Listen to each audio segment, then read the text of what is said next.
Masih dari informasi Partai Kebangkitan Bangsa, ini PKB melaporkan mantan Sekjen Partai Kebangkitan Bangsa Lukman Edy ke Bareskrim Polri atas dugaan pencemaran nama baik dan juga berita bohong. Pelaporan ke polisi menyusul pernyataan Lukman Edy di PBNU soal turunnya peran Dewan Syuro di PKB.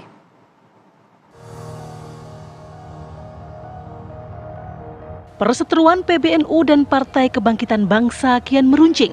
Ketua DPP PKB sekaligus Ketua Fraksi PKB di DPR, Cucun Ahmad Samsurijal, Senin lalu melaporkan mantan Sekjen PKB Lukman Edy ke Bareskrim Polri. Pernyataan Lukman Edy dianggap berbahaya dan merugikan pimpinan partai. Tak hanya itu, PKB juga akan melaporkan Ketua dan Sekjen PBNU. Pernyataan Lukman Edy disampaikan di kantor PBNU pada 31 Juli lalu usai memenuhi panggilan tim 5 PBNU, yaitu tim khusus yang mendalami hubungan NU dan PKB. Setelah pemanggilan Lukman Edy pekan lalu, Senin 5 Agustus, tim khusus PBNU juga memanggil Sekjen PKB Hasanuddin Wahid, namun tidak hadir. NU siap berproses, ya, siap menghadapi jika saya dan Ketum Gus Yahya mau dilaporkan. Pelaporan seperti itu sesungguhnya menggambarkan keputusasaan, ya, dan ingin secepat mungkin menyelesaikan masalah. Padahal semuanya masih sedang berproses. Sebelumnya, Wakil Ketua Umum PKB Jazilul Fawait menegaskan posisi PKB sebagai partai politik dan tidak terkait ormas. Bahkan Jazilul terang-terangan menyebutkan nama Sekjen PBNU yang dikenal Gus Ipul sebagai biang kisruh PKB dan PBNU. NU dan PKB tidak ada hubungannya. Dua entitas yang berbeda, karena ada yang membuat kisruh. Jelas Gus Ipul kan yang menyampaikan membentuk tim untuk mengambil alih PKB. Itu kan bikin kisruh, itu bertentangan dengan aturan ormas, aturan partai politik.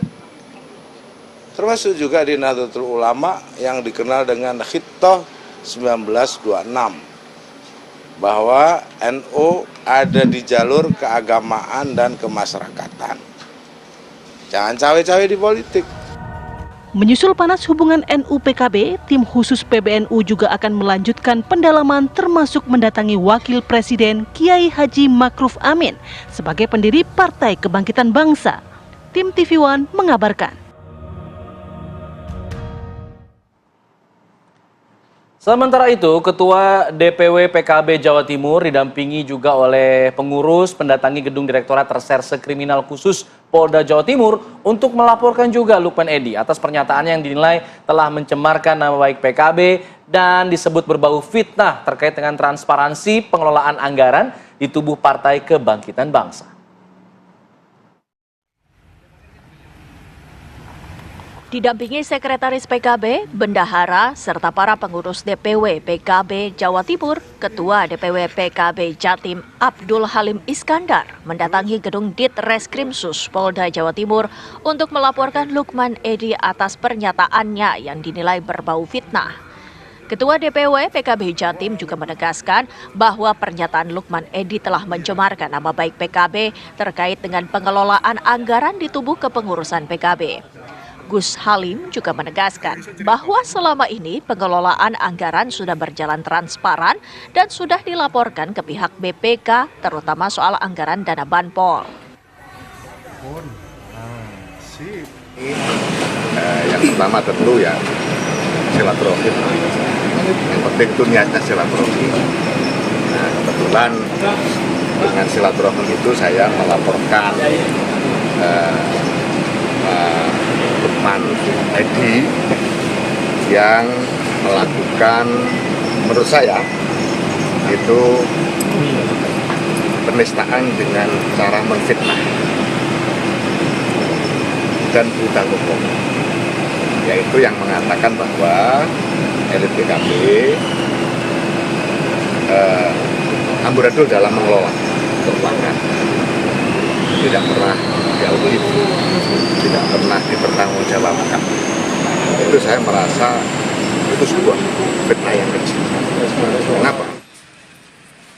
Dalam laporan kali ini, Ketua DPW PKB yang juga menjabat sebagai Menteri Desa Pembangunan Daerah Tertinggal itu juga menyertakan bukti baik berita-berita di media massa serta video pernyataan Lukman Edy yang dinilai telah mencemarkan nama baik PKB.